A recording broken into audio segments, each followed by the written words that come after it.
Welcome back to Study Smart Australia, the podcast where we break down Australian student visas, refusals, and strategies that actually work. I'm your host, Sarah. Today's episode is critical for offshore students whose Australian student visa has been refused, because one refusal can completely change your future study options if you do not respond correctly. Joining me today is Tom from GTE EXPERTs, a specialist in student visa refusals and genuine student assessments. Tom, welcome. Thanks, Sarah. This is one of the most important conversations students need to hear right now. Let's start with the reality. A student applies offshore and receives a refusal.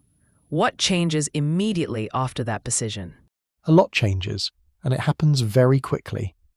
Right now, when an Australian student visa is refused offshore, most top-tier and public universities will not accept a new application from that student. Many reputable institutions automatically decline, regardless of the student's finances or academic history. In most cases, the only remaining option is a private provider, and even then, only after a detailed refusal analysis is completed. Universities are extremely risk-averse. A refusal flags the student as high risk in the system. That's confronting for many students. What is the biggest reason these refusals are happening?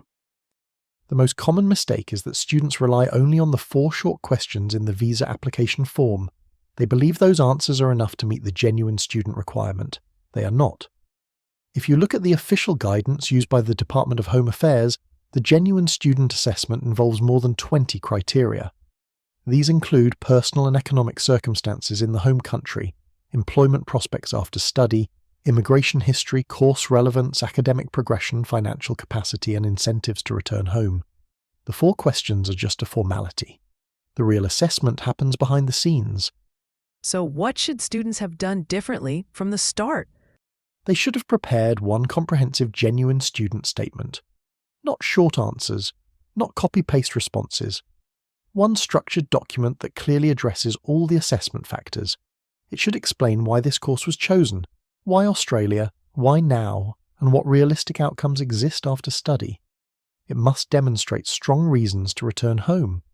Most importantly, this statement must be attached as a separate document at the end of the visa application. Without it, refusals are extremely likely, especially for applicants from higher risk countries. Are some countries being affected more than others? Yes, very clearly. We are seeing consistently high refusal rates from Bangladesh, India, Nepal, Pakistan, Sri Lanka, the Philippines, many African countries, and several South American countries. Applicants from these regions are assessed under significantly higher scrutiny. Even strong finances will not compensate for a weak genuine student narrative. Let's talk about documents. How important are supporting documents compared to the statement itself? The statement tells the story. Documents prove the story. There must be alignment between financial evidence, employment or business history, academic progression, and family or economic ties.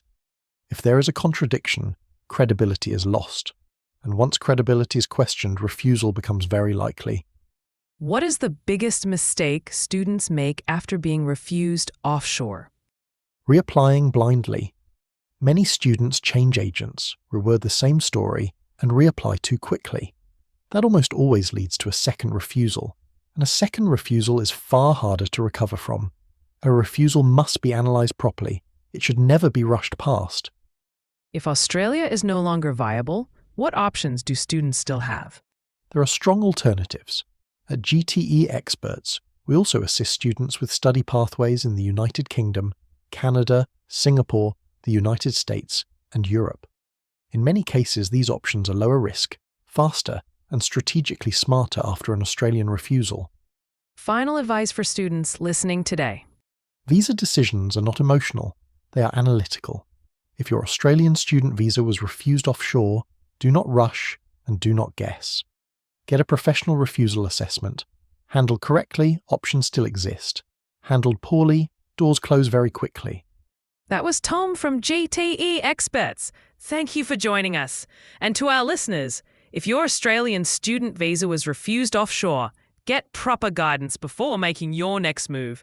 Thank you for listening to Study Smart Australia. We'll see you in the next episode.